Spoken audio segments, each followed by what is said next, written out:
This is Pranav Thakurta from Edu TV, the first education channel.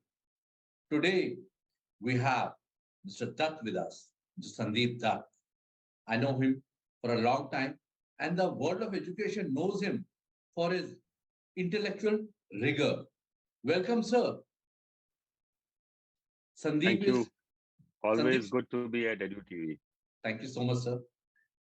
Sandeep did his schooling from the prestigious Dooney School, and he's helping many schools in India and abroad. And he's the right person to ask these questions. Sir, my first question is how a passive and reluctant student can be transformed into active and enthusiastic learner. Over to you, sir.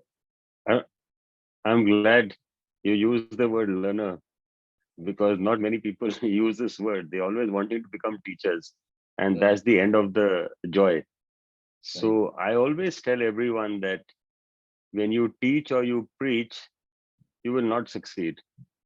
But when you learn and you grow, you will always succeed. So our right, approach is always taking your learning forward.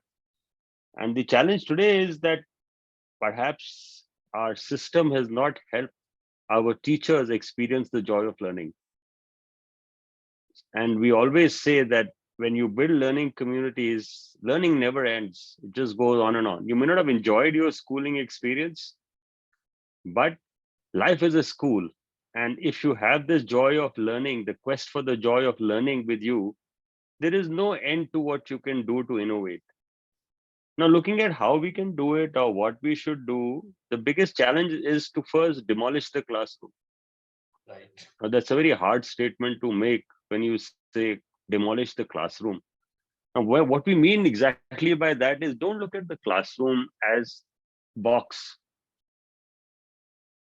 Classroom should not be ever looked at as a box. Classroom should always be appreciated as an ecosystem where relationships are built. And that is the challenge. So if you really want learning to happen, you have to flip the classroom from providing knowledge to actually looking at building relationships to spread the joy of learning. Great.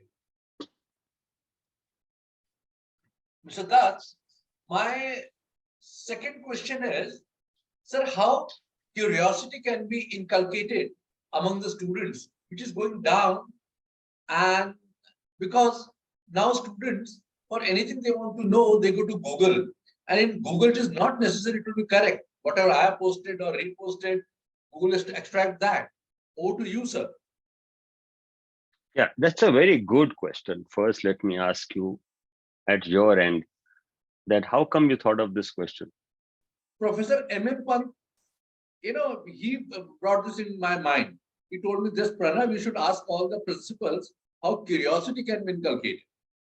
It was Professor M.M. Pant's.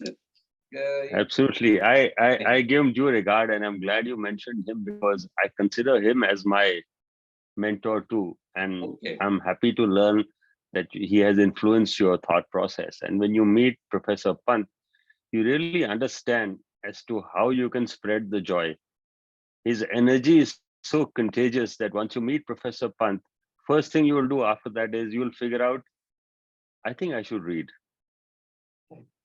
And the challenge today to arouse curiosity is that we are losing this art of reading.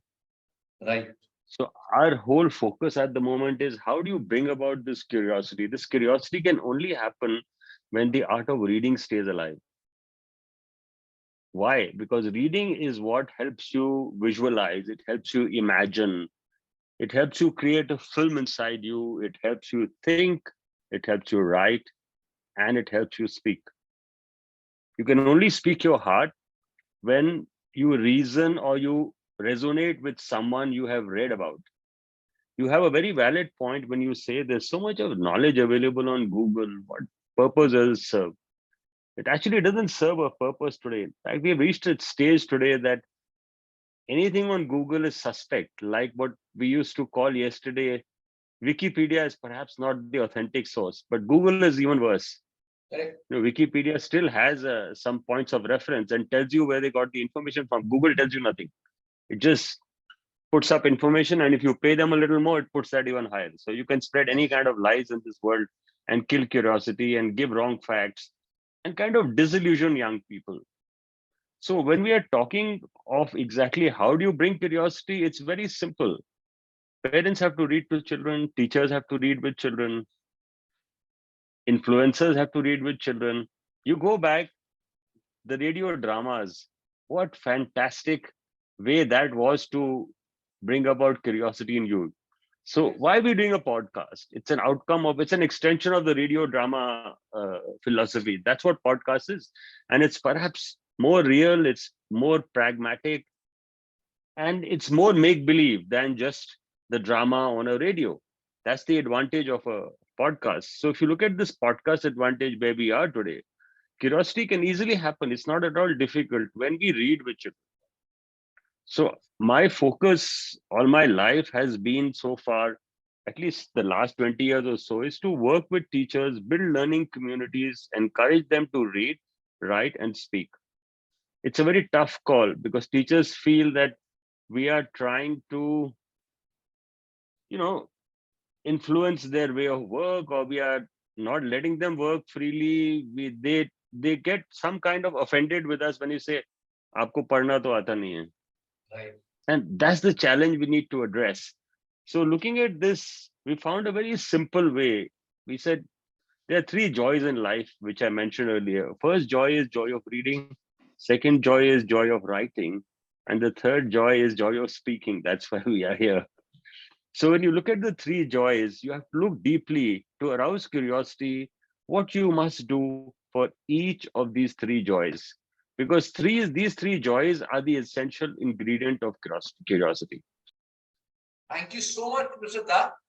I'm sure, as usual, your advice and the content you provide help all the stakeholders of education, either owners of schools, universities, vice chancellors, principals, professors, teachers, and the most important is the students, the learners.